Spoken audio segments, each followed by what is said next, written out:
Officers అందరికీ good morning అండి. So నా పేరు ఉమా, నేను వన్ స్టాప్ సెంటర్లో లీగల్ అడ్వైజర్గా పనిచేస్తున్నాను. సార్ ఇంతకుముందు చెప్పినట్టు వన్ స్టాప్ సెంటర్లో చాలా రకాలైన పిల్లలు వస్తూ ఉంటారు.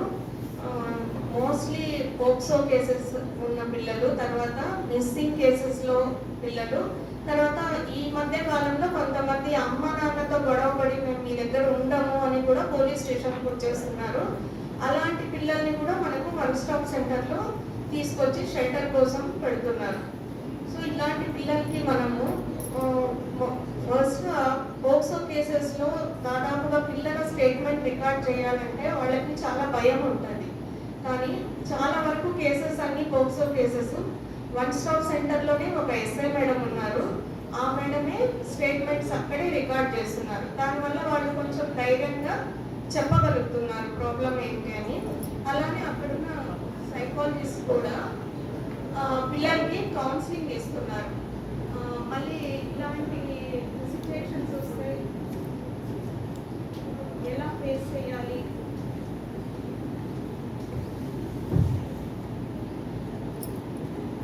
మళ్ళీ అలాంటి అబ్యూస్కి గురి కాకుండా వాళ్ళు ఎలాంటి జాగ్రత్తలు తీసుకోవాలి పిల్లలు అనేది కూడా అక్కడున్న సైకాలజిస్ట్ వాళ్ళకి కౌన్సిలింగ్ ఇస్తారు. అలాగే ఈ పిల్లలకి 164 స్టేట్మెంట్ కోర్టులో రికార్డ్ చేయాల్సి ఉంటుంది. దాని గురించి కూడా వాళ్ళు కొంచెం టెన్షన్ అవుతుంటారు. సో వాళ్ళకి కూడా మేము 164 ప్రొసీజర్ ఎలా ఉంటుంది అనే దాని మీద కూడా పిల్లలకి కొంచెం అవేర్నెస్ ఇచ్చి వాళ్ళు ఆ కోర్టులో 164 స్టేట్మెంట్ ఎలా ఉంటుంది, అక్కడ ఎవరు ఉండరు కాబట్టి మీరు ధైర్యంగా చెప్పొచ్చు, అలా అక్కడ వేరే ఎవరు ఉండరు, ఇదంతా కూడా మేము వాళ్ళకి చెప్పి పంపిస్తున్నాము. అలాగే ఇంతకుముందు సుభాష్ సార్ చెప్పారు, women and child welfare department తరఫున చాలా అవేర్నెస్ ప్రోగ్రామ్స్ చేస్తున్నారని. మేము కూడా అదే డిపార్ట్మెంట్ కాబట్టి అలాంటి అవేర్నెస్ ప్రోగ్రామ్స్ అన్నీ కూడా చేస్తున్నాము. అలాగే మెడికల్ ఆఫీసర్స్ కూడా చాలా వరకు, తర్వాత నర్సింగ్ కాలేజెస్లో కూడా టీనేజ్ ప్రెగ్నెన్సీ మీద కూడా కొన్ని అవేర్నెస్ ప్రోగ్రామ్స్ చేశాము. వీళ్ళకు కూడా డాక్టర్స్కి వీళ్ళకి కొంతమందికి ఇలా రిపోర్టింగ్ అనేది పోక్సో కేసెస్లో చాలా ఇంపార్టెంట్. వాళ్ళకి నాలెడ్జ్ ఉండి కూడా మెడికల్ ఆఫీసర్స్ కానీ ఎవరైనా మెడికల్ స్టాఫ్ ఆ కేసెస్ రిపోర్ట్ చేయకపోతే వాళ్ళకి పోక్సో యాక్ట్ ప్రకారం 6 months ఇంప్రిజన్మెంట్ కూడా ఉంటుంది. తర్వాత మనకు రీసెంట్గా WHO గైడ్లైన్స్ వచ్చాయన్నమాట టీనేజ్ ప్రెగ్నెన్సీస్ మీద. అంటే టీనేజ్ ప్రెగ్నెన్సీ ఉన్న పిల్లలు వచ్చినప్పుడు వాళ్ళని ఎలా ట్రీట్ చేయాలి అనే దాని మీద కొన్ని గైడ్లైన్స్ వచ్చాయి.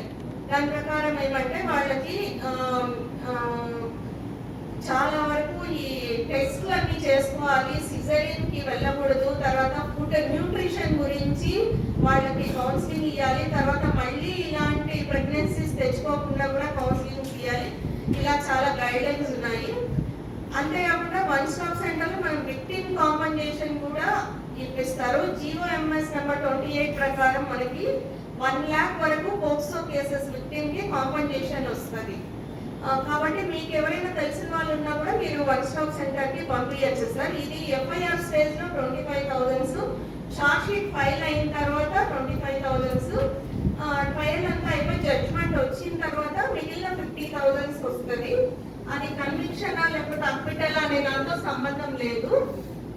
జడ్జ్మెంట్ వచ్చిన తర్వాత మిగిలిన 50,000 వస్తుంది. కాబట్టి ఎవరైనా అవసరమైన వాళ్ళకి మీరు వన్ స్టాప్ సెంటర్ రెఫర్ చేయొచ్చు. ఇలాగే కొన్ని ఇంకా ఎవరైనా అమ్మాయిలు కూడా అవసరంలో ఉన్న వాళ్ళు, ఎవరు చూసుకోవడానికి లేని వాళ్ళని కూడా వన్ స్టాప్ సెంటర్ రెఫర్ చేస్తే మనం ఇక్కడ వాళ్ళకి కౌన్సిలింగ్ ఇచ్చి మ్యాక్సిమం పేరెంట్స్తోనే పంపిస్తాము. లేదంటే కానీ CWC దగ్గర ప్రొడ్యూస్ చేసి వాళ్ళని హోమ్స్లో, అంటే పర్మనెంట్ హోమ్స్లో, షెల్టర్ హోమ్స్కి పంపించడం జరుగుతుంది. ఇవి వన్ స్టాప్ సెంటర్ సేవలు సార్. ఈ అవకాశం ఇచ్చినందుకు థ్యాంక్స్. ఇందులో మెయిన్ స్టేక్ హోల్డర్స్, అదేవిధంగా PLDs వాళ్ళ